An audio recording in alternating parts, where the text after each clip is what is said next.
What's up everybody, welcome back to my laboratory where safety is number one priority, and today I'm going to show you a survival life hack, how to make a duct tape bucket.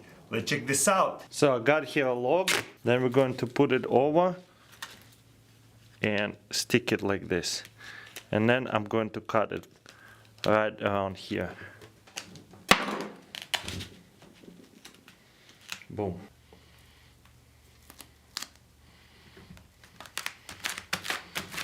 You can even stick it, use your hands to stick it all up, but we're gonna go around it one more time later. And then the bottom works like this. Just gonna go like this and over. Like this and over like that. And stick it up. And the last one right here. Now this time I'm gonna go over this way so it's not sticky anymore. We'll see how it works. I hope it works really well. This is just a little bit of a time consuming. I think it will take me only 15 minutes to do it all. Even faster, especially after I practice and figured out how to do it fast. No big deal. And now you see that it's not sticky on this side. I can really use my hands to tape everything up and make sure there's no holes and there's waterproof. Just gonna keep going what I'm doing with this. And now we're just going to pull it out like this. Boom, and we got ourselves a bucket. And then the handles, I think it's gonna be simple. Just duct tape it like this and then like this. I'm gonna stop on a size on a second time. Oh well, just going to get another piece and fix it like that. No big deal. Okay, time to put it to the test. Let's see what will happen after we fill it up. It's quite a bit of water actually. Look how much it's full. This is amazing. Look at that. We can lift it and look, it's not leaking at all. This is awesome. So of course you don't have to use this in the sink. You can just fill it up with a pond, you know, just grab a bunch of water and take it out and carry it to your camp and just fill it up your water and cook with it or whatever you need it for. It's amazing. And you don't have to use it just for water. You can just pick berries, mushrooms, apples. This is a really cool idea. And today I'm going to show you a very cool and super cheap fire starter. All you need is pine cones and some old candles. Let's check this out. So I got here wax in a beaker. I'm gonna set it down like that and melt it up. I'm gonna wait till all that wax is melted and then we're gonna dip the pine cones into the wax. Check this out, it's almost melted all the way. All that wax looks like liquid, but it's very hot, so be very careful when you do that. Now we're gonna get a pine cone and dip it into the wax like that. You see it's gonna start boiling, but that's okay. We need all that wax right on. Looks like the easiest way to do it. Once the wax starts to cool off, it's so easy to dip it, and look how much wax on a cone. That's what you want to have, just like that. It might be a little bit too much of wax, but you know, get a lot of cones.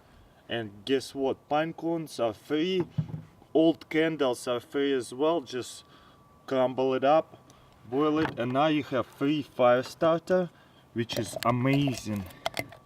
And they look amazing as well. Look at this, looks like snow. Now let's try to light it up and see what happens.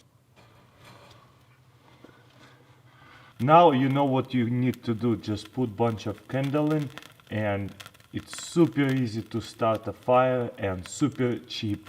So I never buy expensive fire starter for my fireplace. And today I'm going to show you how to make paracord net. You can make hammock out of paracord net, you can make paracord net bag, and of course you can catch fish with that. There's multiple uses for this kind of thing.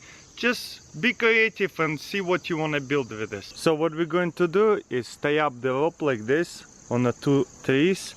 Okay, what we're going to do is fold the rope in half like this. Boom. Hang it over and put it to the loop right here. Boom. Just like that. And then tie it up. And then we're going to put few inches apart like this and just continue as long as you want it to. So this is what it's going to look like. Next, what we're going to do is grab these two pieces, boom, and make a simple knot right here. Make a loop and put it through.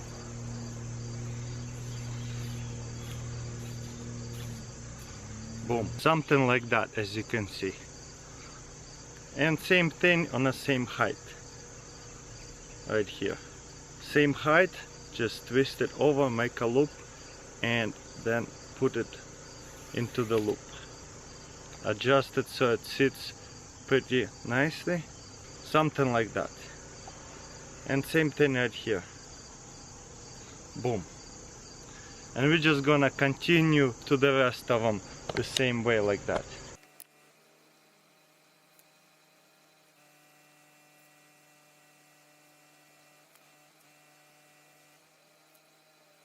As you can see, I can actually do it pretty fast. Once you get it, how to do it, it's nothing difficult. Just keep making knots and just make sure they kind of leveled, similar. Don't have to be too crazy. Once you finish this step, next steps is right here. Just make it kind of symmetrical. Again, whatever you're happy with. Boom. You see, that's pretty symmetrical. Just gonna tie this up right here. Adjust it, boom. And continue the same way, you see? Make it kind of similar angles. So that way it does not look too ugly. You see, this is pretty much matching. And continue to the rest of them. Quick update how I've been doing. I'm about to finish it up and show you how to tie this rope to this rope. Look at Hugo watching me making this video. He's so cute. He's always around me when I'm making a video. And to finish it up, it's pretty easy. What we're going to do, grab these two ends, put it inside, boom, and then tie this together and then make a couple of knots.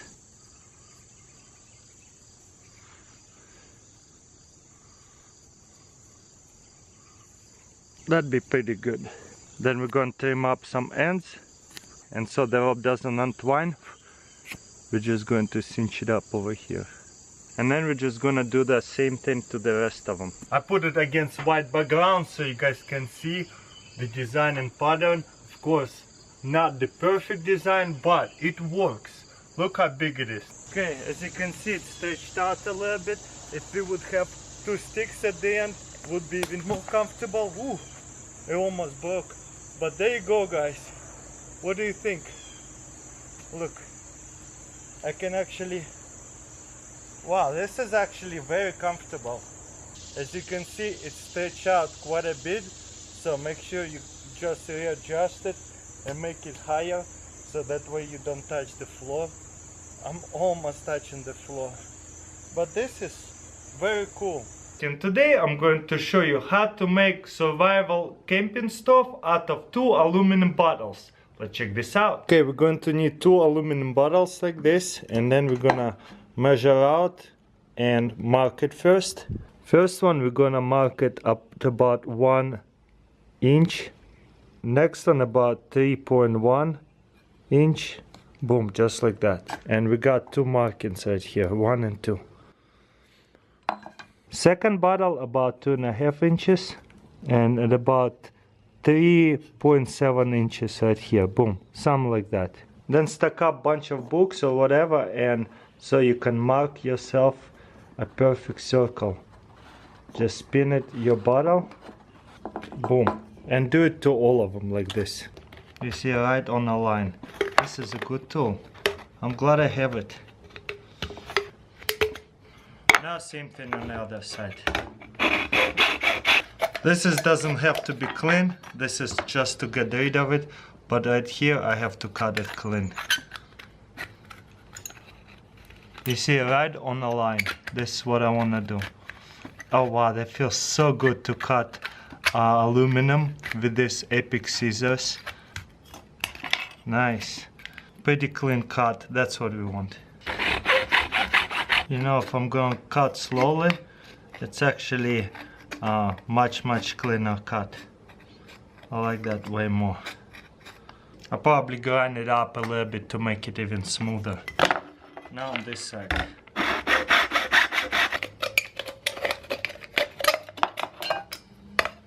And you wanna cut off all the sharp pieces as well. Try to make it smooth as possible. One more thing I need to do, you see how it's kinda sharp on these ends? I'm gonna just go grind it up so it's smooth and come back over here and finish it up. Okay, then we're going to grab these two pieces and put it inside like this. The skinny one inside the thick one. And then I got here two boards to kind of put it like that. So I can heat it like this, and the medium one will go in a thicker one. Like this. But I don't want to heat it too hard. I'm going to put another board on top of it and heat it slowly.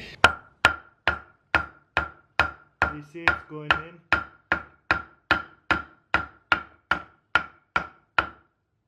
You see how it's almost all the way in? This top one needs to go all the way inside.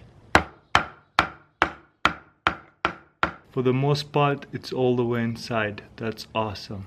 Maybe try to get this one all the way inside too, so make sure it's not leaking. And we are done. Check this out. You see this right here closed off? Right here, that's where we're going to put fill. And that's it. Let's see how it works. We got our alcohol stove right here, and then we're gonna put alcohol or heel, whatever it is. Oops, I spilled a little bit. Now let's light it up, see if it works. It doesn't look like it's burning, but it actually, look at it. That alcohol inside of it is definitely boiling. So it's just really hard to see that fire in the daytime. I got here a full pot of water. Let's see how fast will it boil the water. Boom. And of course we're going to cover it up, so that way it will boil even faster. It's been about 3 or 4 minutes. Look at it. It's starting to bubble up inside of it. So maybe 2 more minutes and it will start boiling. Okay, I hear it boiling, that's for sure. Boom, and it's boiling really good. Look at that. Bubbles are coming out really hard, so it's full boil. Look at that, guys. Doesn't look pretty amazing when it's in the dark and when you actually see it. And boom, it's out. Awesome, love this thing. And today I'm going to show you how to chop wood with a tire. It's a pretty cool trick. Let's check this out. What normally people do is stand up a log like this on the other log, or you can stand it on the ground. And then what happens, you split your log. You see, they fly everywhere. Then you have to bend your back over, stand it back up. Then you have to find it to where it's stable. So you gotta play around with this, you're wasting time. Then you gotta hit it again. Boom. And then pieces everywhere, then you pick them all up. Just takes a really long time.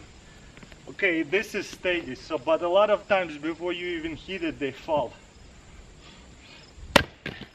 Boom, this one flew way over here and this one is way over here. Just everywhere. You gotta bend around a lot, hurt your back. Here's a better idea if you split your wood by hand. Grab a couple of logs, I split it in half and put it like that. Depends what kind of tire you have. And then I'm gonna put my tire like this on 2 logs. So that way it's elevated a little bit. And then I'm gonna put bunch of smaller logs in there. Boom, like this. So it sits pretty snug in there. Boom. And then what I'm gonna do is just keep splitting them. Boom, you see it stays together. Then I can hit this one, pull it out, hit this one, and then I can walk around this way, split this one more time. Boom, look, 1 hit, 4 pieces. I mean 2 pieces in 4. Boom, 1 hit, these 2 split right away. Again, 1 hit. And now this one. This one is a little bit more rotten. And then you don't have to walk around, pick up all your pieces everywhere. Just pull it out, stack it in a stack while you're splitting it. I love this. This is actually awesome. So if you're splitting firewood by hand, tire trick definitely helps a lot. Wow, love that. And there's some kindling. Now let's do same thing but with a bigger log. See what happens.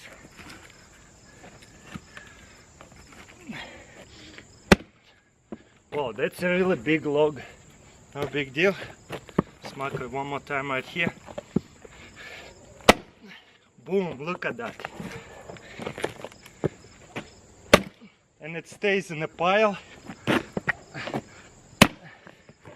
I can smash this one up one more time. And also when you split it and here the tire works like a brake. Love it. Maybe split one more time this one.